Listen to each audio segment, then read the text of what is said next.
Hello, let's read out a question first. If z1 plus z2 plus z3 plus z4 equals to 0, then the expression.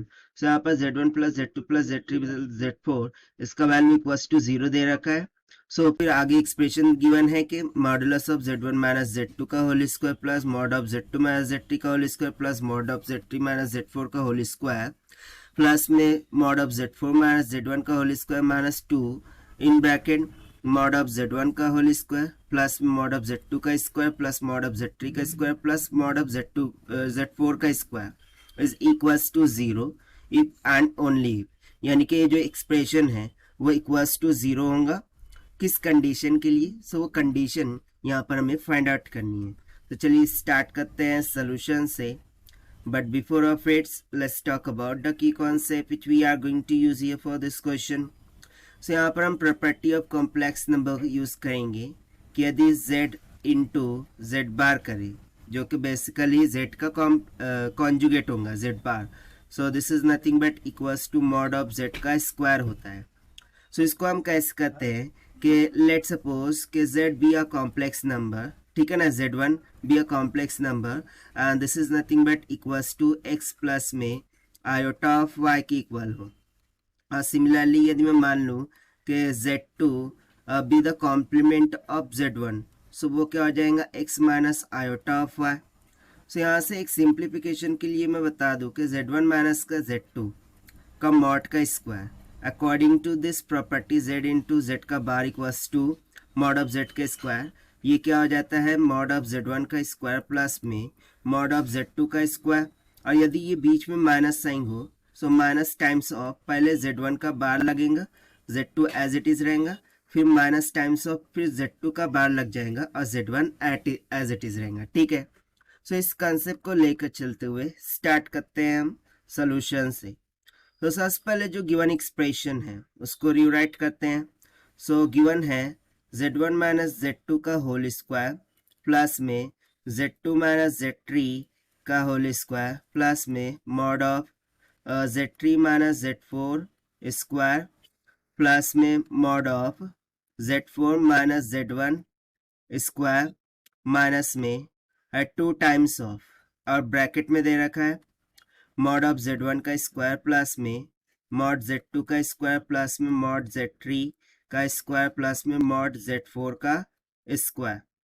तो basically इसमें दो parts दिख रहे हैं. तो यदि हम वन पार्ट्स को सॉल्व करें, यानी कि यहाँ तक का जो पार्ट है, ठीक है, जिसको मैंने ग्रीन ब्रैकेट से बताया, इसको हम मान लेते हैं पार्ट 1 और इसको मान लेते हैं part 2.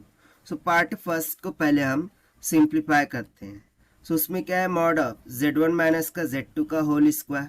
So according to the formula, ठीक है, यदि फॉर्मूला अप्लाई करें सो ये हो जाएगा मॉड z1 का स्क्वायर प्लस में मॉड z2 का square minus times of z1 का बार z2 माइनस में z2 का बार z1. ठीक, ये हो गया फर्स्ट वाला ब्रैकेट सॉल्व. अब सेकंड वाला ब्रैकेट, उसके लिए हम क्लच चेंज कर देते हैं. सो z2 माइनस z3 है, ठीक है, z2 माइनस z3. सो हो जाएगा मॉड ऑफ z2 का स्क्वायर प्लस में मॉड ऑफ z3 का स्क्वायर माइनस में एक बार z2 का बार इंटू z3 कर दीजिए माइनस में फिर z3 का बार z2 कर दीजिए. ठीक, फिर प्लस में अब नेक्स्ट वाला जो ब्रैकेट है उसको सॉल्व करेंगे. सो z3 z4 है, क्या है z3 z4. So mod of z3 का स्क्वायर मॉड ऑफ z4 का स्क्वायर माइनस टाइम्स ऑफ एक बार z3 का बार इंटू z4 का देंगे देन माइनस टाइम्स ऑफ फिर z4 का बार और z3 का देंगे देन प्लस में ना लास्ट वाला जो ब्रैकेट है दैट इज z1 कौन सा z4 minus z1. Okay, z4 minus z1. सो ये क्या हो जाएगा z4 का स्क्वायर मॉड में और फिर मॉड ऑफ z1 का स्क्वायर माइनस में z1 का बार z4 minus times of z4 का बार z1. ठीक, सो ये हमारा फर्स्ट पार्ट हो गया. और उसके बाद जो माइनस टाइम्स है उसको हम बाद में रिराइट करेंगे. ठीक है, तो चलिए इसको पहले और फर्दर सिंप्लीफाई करते हैं. सो यहाँ से यदि मैं देखूँ सो z1 का स्क्वायर z2 का स्क्वायर, ठीक है, z3 का स्क्वायर z4 का स्क्वायर फिर Z2 का स्क्वायर, Z3 का square, Z4 square, Z1 square, यानी कि 2 टाइम्स रिपीट हो रहा है। सो मैं डायरेक्टली कंबाइन करके लिख सकता हूँ कि 2 टाइम्स ऑफ, इन ब्रैकेट यहाँ पर हम लिख देंगे मॉड ऑफ Z1 का स्क्वायर प्लस में मॉड Z2 का स्क्वायर प्लस में मॉड Z3 का स्क्वायर प्लस में मॉड Z4 का स्क्वायर। इसको हमने कर लिया कंबाइन। ना माइनस टाइम्स ऑफ। अब जो नेक्स्ट ब्रैकेट में आएगा उसको आप समझिएगा। देखिए यहाँ पर Z1 का बार Z2, ठीक है, यहाँ पर एक है Z1 का बार Z2 और कहाँ पर Z1 का बार मिल रहा है, देखिए यहाँ पर। सो इन दोनों टर्म से माइनस साइन को ऑलरेडी हमने कॉमन ले लिया है, ओके। सो मैं इन दोनों टर्म से Z1 का बार कॉमन ले लूँ। सो ब्रैकेट में क्या बच जाएगा, Z2 प्लस में Z4, ठीक है, इतना क्लियर हुआ।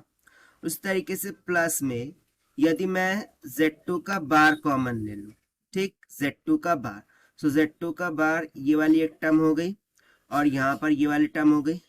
सो Z1 एंड Z3 बच जाएगा ब्रैकेट में, Z1 Z3, फिर प्लस में Z3 का बार कॉमन लेंगे। सो Z3 का बार यहाँ पर दिख रहा है और कहाँ पर है Z3 का बार, ओके, यहाँ पर है। सो क्या बचेगा, Z2 Z4, right, Z2 Z4, फिर प्लस में फाइनली Z4 का बार कॉमन लेंगे। सो Z4 का बार वाली दो ही टर्म बची है यहाँ पर, तो Z1 एंड Z3 बच जाएगा। ब्रैकेट में क्या बच जाएगा, Z1 Z3, और ये ब्रैकेट कर दिया हमने कंप्लीट। अब इसको और सिंप्लीफाई करते हैं। सो 2 times of in bracket mod of Z1 का स्क्वायर प्लस में मॉड Z2 का स्क्वायर प्लस में मॉड Z3 का स्क्वायर प्लस में मॉड ऑफ Z4 का स्क्वायर, ये तो as it is carry out होगा। Then minus times of in bracket. ना देखिए यहाँ पर Z2 Z4, ठीक, और यहाँ पर भी Z2 Z4 है।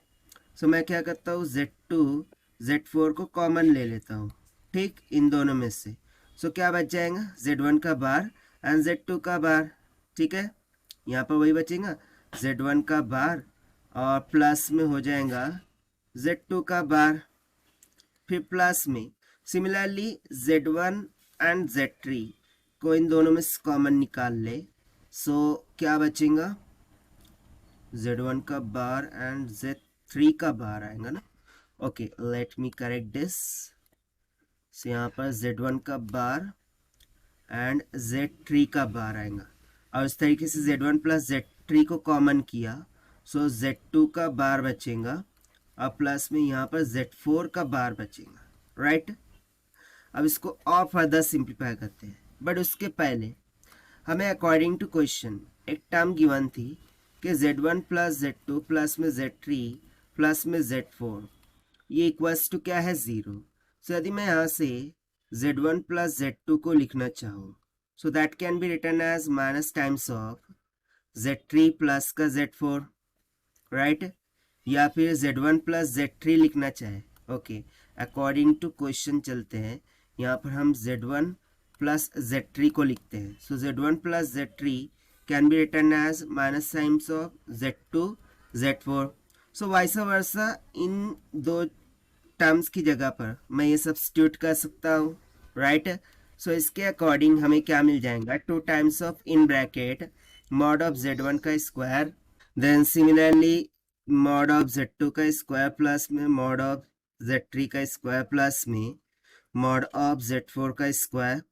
ये वाली टर्म्स तो एज इट इज रहेंगी, ठीक, और Z2 Z4 की जगह पर मैं Z1 Z3 रख सकता हूँ। So minus times of in bracket. So हम क्या कर रहे हैं कि Z2 Z4 की जगह पर क्या रखेंगे, minus times of Z1 plus में Z3, और साथ साथ ब्रैकेट में ऑलरेडी Z1 का बार प्लस में Z3 का बार था, ठीक है। तो इस तरीके से प्लस में इन ब्रैकेट Z2 Z4 की जगह पर, ठीक है, यहाँ पर Z1 Z3 की जगह पर हम माइनस का Z2 Z4 रख देंगे।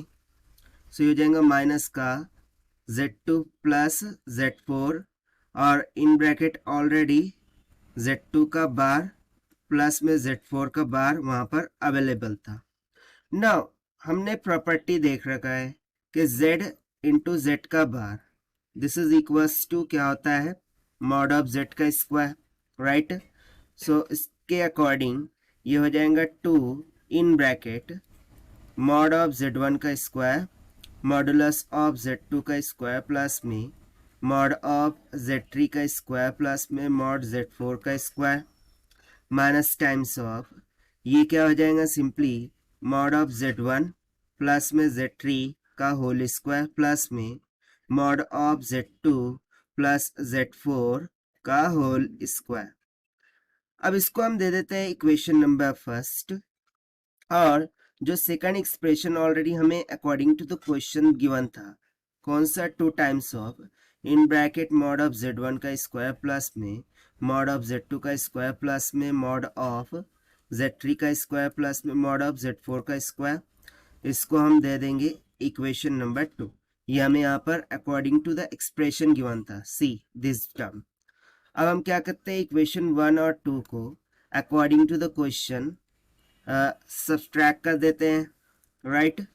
नाउ सी वन थिंग, यहाँ पर ये माइनस साइन, ठीक है, और ये वाला माइनस साइन, इन दोनों को बाहर निकालेंगे, सो ये माइनस माइनस क्या हो जाएगा, प्लस हो जाएगा, ठीक है। सो देखिए फाइनल एक्सप्रेशन क्या होगा, यहाँ पर हम लिखेंगे कि फ्रॉम 1 and 2, ठीक है। यहाँ पर हो जाएगा मॉड ऑफ z1 का स्क्वायर प्लस में मॉड ऑफ z2 का स्क्वायर प्लस में मॉड z3 का स्क्वायर प्लस में मॉड z4 का स्क्वायर, ठीक है, प्लस में ये वाला term mod of z1 plus z3 का होल स्क्वायर प्लस में मॉड ऑफ z2 प्लस में z4 का whole square, and then minus times of 2 into in bracket क्या है z1 का स्क्वायर प्लस में मॉड ऑफ z2 का स्क्वायर प्लस में मॉड ऑफ z3 का स्क्वायर प्लस में मॉड ऑफ z4 का स्क्वायर, राइट। सो ये दोनों टर्म एक दूसरे से क्या हो गई, कैंसिल आउट हो गई। सो बचा क्या, बच रहा है सिर्फ मॉड ऑफ z1 प्लस में z3 का होल स्क्वायर प्लस में mod of z2 plus z4 का होल स्क्वायर। ना अकॉर्डिंग टू क्वेश्चन इस पूरे एक्सप्रेशन का जो मान है वो इक्वल्स टू 0 दिया था, और उसी के लिए हमें कंडीशन डिफाइन करनी थी।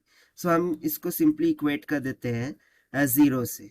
सो देखिए मुझे इसको 0 बनाना है, सो 0 बनाने के लिए ये जो इनसाइड द टर्म है इसको 0 करना होगा, और ये z2 प्लस z4 को भी क्या करना होगा, 0 करना होगा। सो यहाँ से हमें सिंपली समझ में आ रहा है कि जो z1 प्लस z3 है this should be equals to 0, and जो z2 प्लस z4 है this is also should be equals to 0। So यहाँ से फिर फर्दर हम क्या निकाल सकते हैं कि जो z1 है that should be equals to minus का z3, and z2 should be equals to minus का z4। और देखिए यही हो जाएंगे हमारे required answers for this question, जो कि हमसे पूछा गया था to find out, and this we have found by using the property of complex numbers C. Now let us take the option. So option A will become correct. So this is the required solution. I hope you understood it well. Best of luck. Thank you.